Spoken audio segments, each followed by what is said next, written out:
Hi, folks. Wanted to share a moment of thinking out loud, reflections on the changing market dynamics, thinking about the Learning Technologies exhibition and conference last week. So this is some of the thoughts that David Perring and I shared in a conference, but also maybe some reflections on how the market is evolving. Perhaps are harder to detect some of these things as you visit the exhibition, which is obviously really a sales event and marketing event.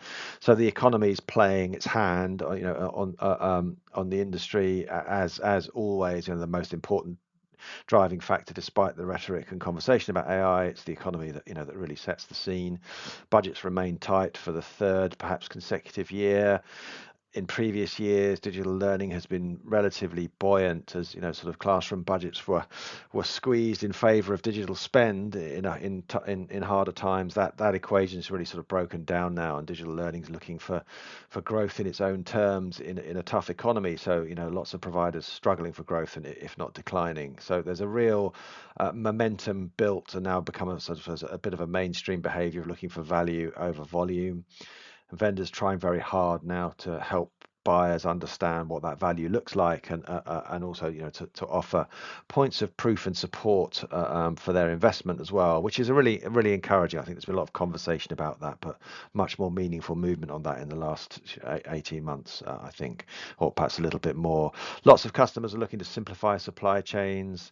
The heavy hand of procurement and finance teams in larger organizations trying to sort of reduce the number of contracts out there, look for more, not just more value for money, but better value and a simpler supply environment as well. So sort of reduction and consolidation at play there. Part of that's behind the merger and acquisition trend, but also I think the partnership trend is really important there as well. I'll come to some of those themes actually in later videos as well.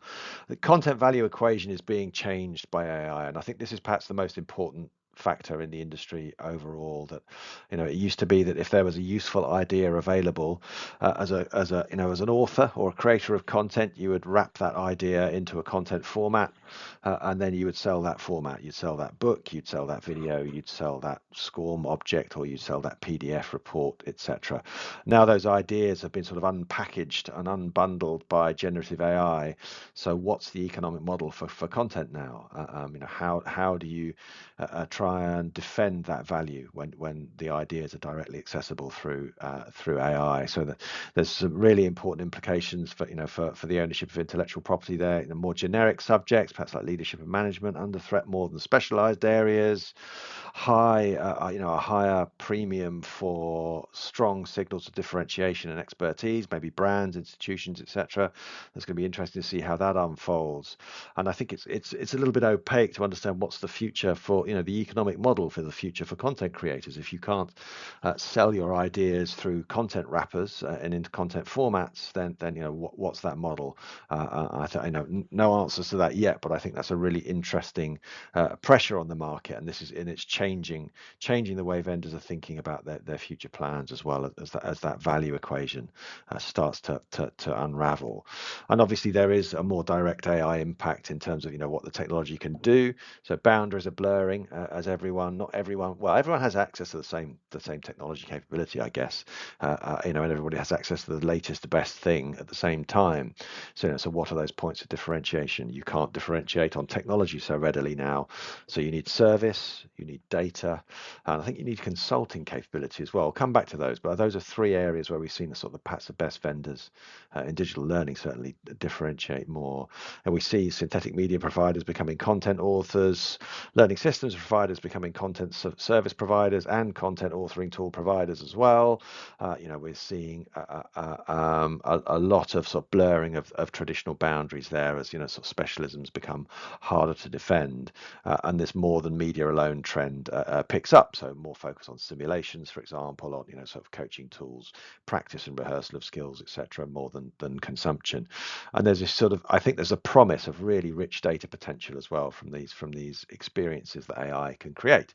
We'll come back to that theme as well. So I think that perhaps for me that's a bit of the silver lining here. Really is the data foundations that can be dug anew or for the first time, depending on your point of view.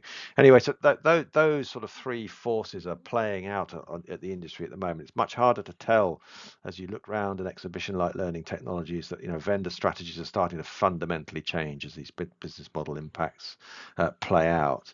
So content subscription models are under threat. Growth is much more unlikely there. Perhaps aggregation is a better defense here as well. To play into that supply chain simplification, etc.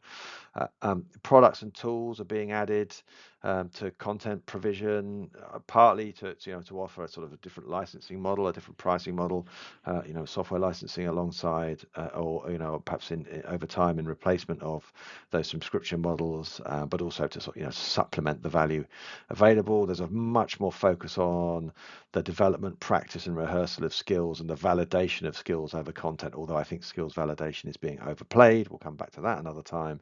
And this theme of value over delivery, I think, as customers try and understand what value is and try and understand how do you measure value. Digital learning we don't have a currency here. So what the value of learning experience is a hard one, but very necessary to look at. And part of that plays into this idea of customization, I guess, over access.